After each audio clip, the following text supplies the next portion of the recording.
આગલા પીરિયડમાં આપણે સમય સંખ્યા વિશે જોઈ ગયેલા.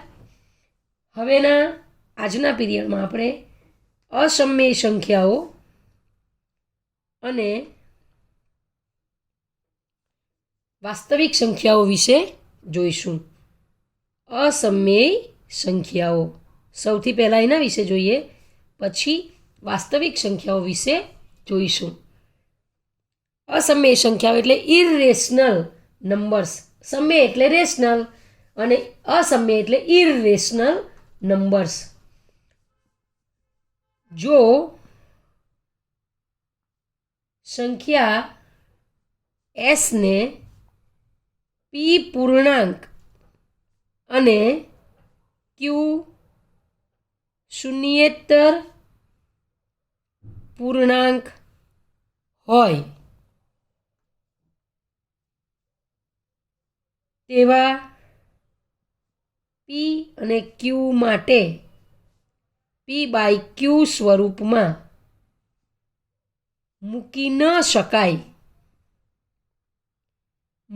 શકાય તો તેવી સંખ્યા એસને અસમય સંખ્યા કહે છે. આમાં આપણને સ્પષ્ટ આપણે બીજી રીતે પણ લખી શકીએ કે જો સંખ્યા એસને આપણે પી બાય ક્યુ સ્વરૂપમાં ન દર્શાવી શકીએ, પણ શરત શું? પી પૂર્ણાંક હોવો જોઈએ અને ક્યુ શું હોવો જોઈએ? શૂન્યેતર પૂર્ણાંક હોવો જોઈએ. તો તેવી સંખ્યાને શું કહી શકાય? અસમય સંખ્યા કહી શકાય. એટલે કે જે સમય સંખ્યા નથી તેને અસમય કહેવાય. જે સંખ્યા સમય સંખ્યા નથી તેવી સંખ્યાને અસમય સંખ્યા કહે છે. આપણે દશાંશ સ્વરૂપ જોઈ ગયેલા. એટલે જો આપણે એવી સંખ્યાને ભાગાકાર કરીએ તો સમય સંખ્યામાં શું થતું હતું કે ક્યાં તો પોઈન્ટ પછી મેં તમને વાત કરેલી કે 2/5 તો શું આવે ખબર? 0.4 જવાબ આવે. એટલે પોઈન્ટ પછી 4 આવીને અટકી જાય, એટલે કે શેષ શૂન્ય આવી જાય ચોક્કસ સમય બાદ. એટલે આવી સંખ્યાને શું કહેવાય? શાંત. કે દશાંશ સ્વરૂપ ચોક્કસ, એટલે દશાંશ ચિહ્ન જે આવે ત્યાર પછી ચોક્કસ આંકડા, દાખલા તરીકે પોઈન્ટ પછી 6 to 5 એ અટકી જઈએ, એવું અટકી જવાય 2 3 4 5 6 7 કોઈ પણ અંક પછી અટકી જવાય તો એને શાંત દશાંશ સ્વરૂપ જોવાય કહેવાય. એ આપણે જોઈ ગયા. અથવા તો અનંત આવૃત હોય એટલે એક જ સંખ્યાનું પુનરાવર્તન થતું હોય. દાખલા તરીકે તમને ખબર છે કે 1/3 એટલે તમને ખબર છે કે એનો જવાબ શું આવે 1/3 નો? તો તમને ખ્યાલ હોવો જોઈએ. 0.3નું એટલે 3નું જ પુનરાવર્તન થયા કરે. 3 તાલી 9 એટલે પહેલાં 0 આવે, પછી 10 થાય એટલે પોઈન્ટ 3 તાલી 9 9 9 એટલે 0.33333 ચાલ્યા જ કરે. એક જ અંકનું શું થાય? સતત પુનરાવર્તન થાય. એટલે કે અનંત આવૃત સંખ્યા હોય. શામાં? સમય સંખ્યામાં. જ્યારે આમાં એવું ન હોય, અનંત આવૃત ન હોય, તો તેને શું કહેવાય? અસમય સંખ્યા કહેવાય. એટલે આપણે લખીએ કે દશાંશ પદ્ધતિ મુજબ જે સંખ્યાનું દશાંશ સ્વરૂપ શાંત અથવા અનંત આવૃત ન હોય તેવી સંખ્યાને અસમય સંખ્યા કહે છે. અસમય સંખ્યાને પી બાય ક્યુ સ્વરૂપે દર્શાવી શકાય નહીં. બીજું કેવું હોય આપણે તો આપણે એવું કહી શકીએ કે અસમમેય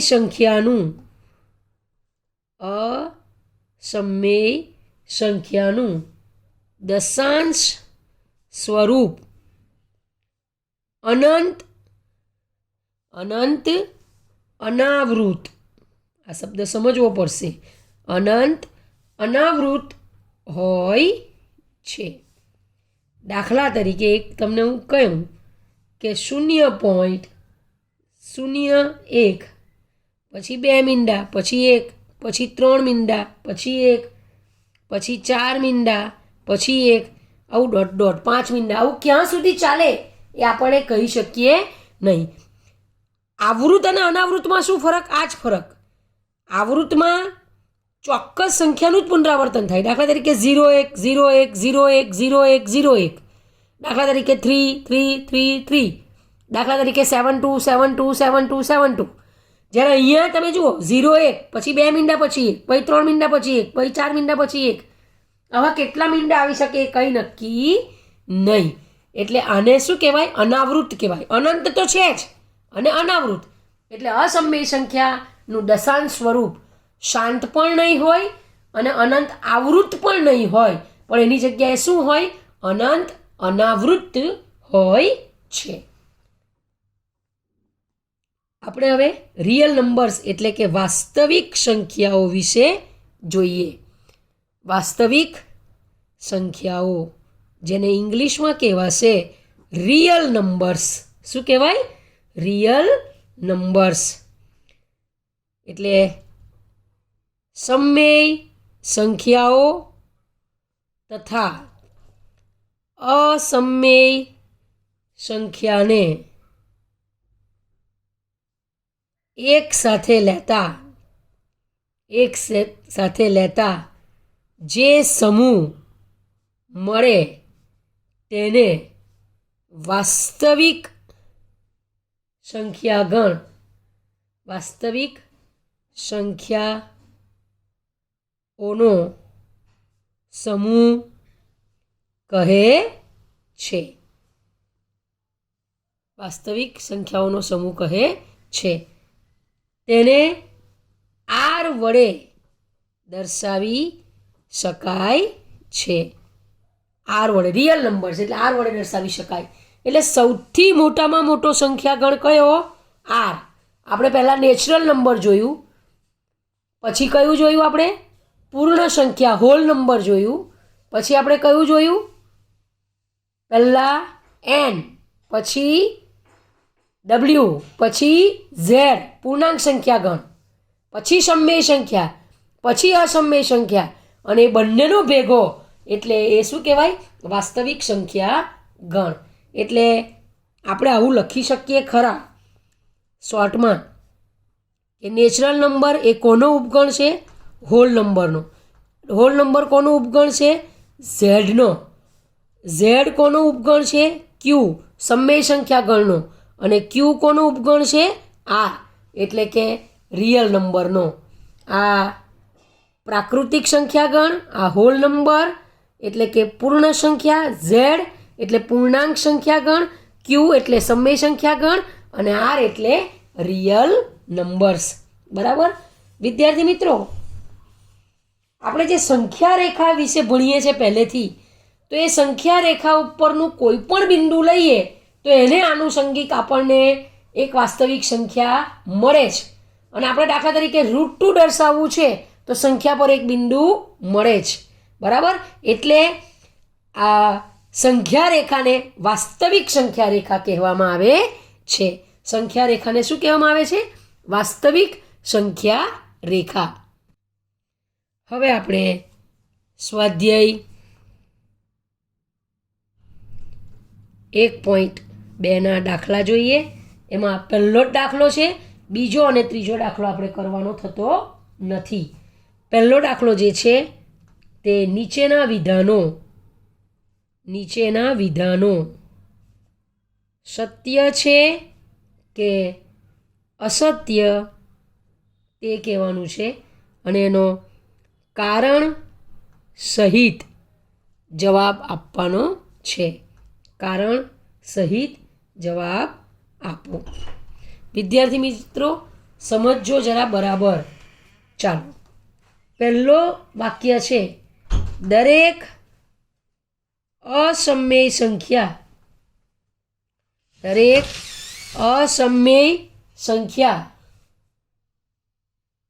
એ વાસ્તવિક સંખ્યા છે, એ વાસ્તવિક સંખ્યા છે.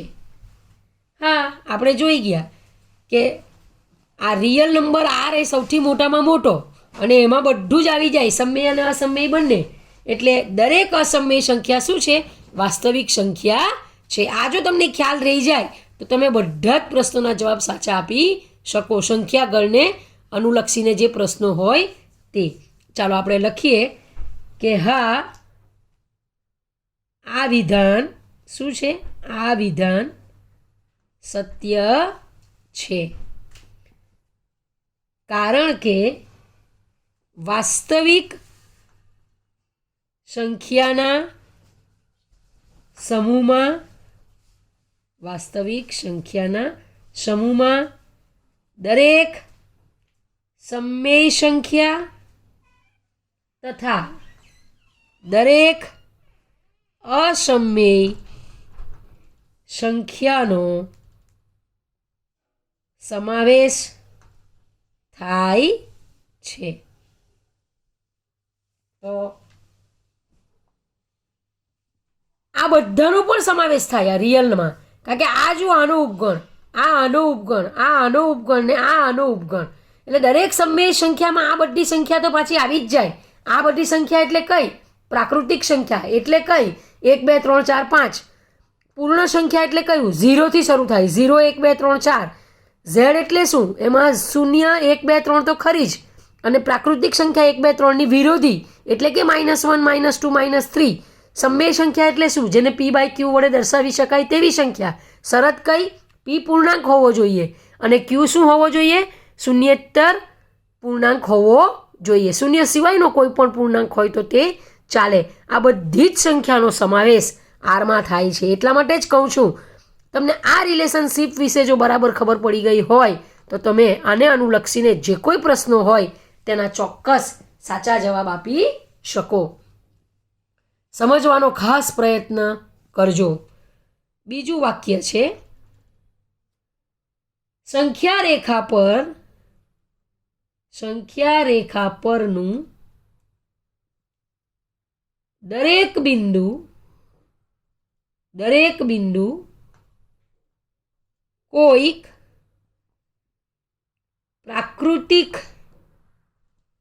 સંખ્યા m માટે રૂટેમ સ્વરૂપનું હોય છે. રૂટેમ એમ હોય તો તેનું રૂટેમ સ્વરૂપનું જ સંખ્યા રેખા પરનું બિંદુ હોય છે. તો આ વિધાન અસત્ય છે, કારણ કે વાસ્તવિક સંખ્યા ઉપર કોઈને પણ અનુલક્ષીને આવી શકે બિંદુ, પણ ઋણ સંખ્યાઓ કદી પણ પ્રાકૃતિક સંખ્યા માટે ઋણ એમ પ્રકારનું હોઈ શકે નહીં. કોઈ પણ પ્રાકૃતિક સંખ્યા માટે એમ માટે રૂટેમ શું હોઈ શકે? ધન સંખ્યા જ હોઈ શકે. એટલે લખું છું જવાબ, બરાબર સમજજો જરા. આ વિધાન અસત્ય છે. આ વિધાન શું છે? અસત્ય છે. સંખ્યા રેખા પર દર્શાવવામાં આવતી ઋણ સંખ્યાઓ કદી પણ કોઈ પ્રાકૃતિક સંખ્યા m માટે રૂટેમ સ્વરૂપની ન હોઈ શકે. રૂટેમ સ્વરૂપની ન હોઈ શકે. કોઈ પણ પ્રાકૃતિક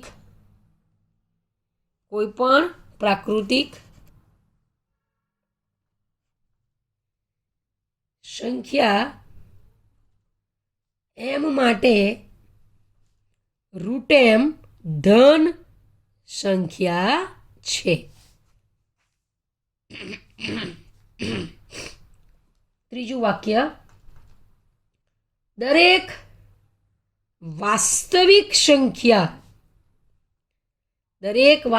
સંખ્યા એ અસમય સંખ્યા છે. જો તમને પેલી રિલેશનશિપ ખબર હોય તો આર સૌથી છેલ્લે આવે અને આર એ અસમય સંખ્યા, તો એ તો ખોટું છે, કારણ કે આરમાં તો વાસ્તવિક એટલે સમય સંખ્યાનો પણ સમાવેશ થાય છે. એટલે દરેક વાસ્તવિક સંખ્યા એ અસમય સંખ્યા નથી. એ વાસ્તવિક સંખ્યામાંથી તો કોઈ સંખ્યા સમય પણ હોઈ શકે, બરાબર. એટલે અસમય પણ હોય પણ સમય પણ હોઈ શકે. એટલે દરેક વાસ્તવિક સંખ્યા એ અસમય જ છે એવું આપણે કહી શકીએ નહીં, બરાબર. એટલે જવાબ લખીએ. આપેલ વિધાન શું છે? અસત્ય છે. કારણ કે વાસ્તવિક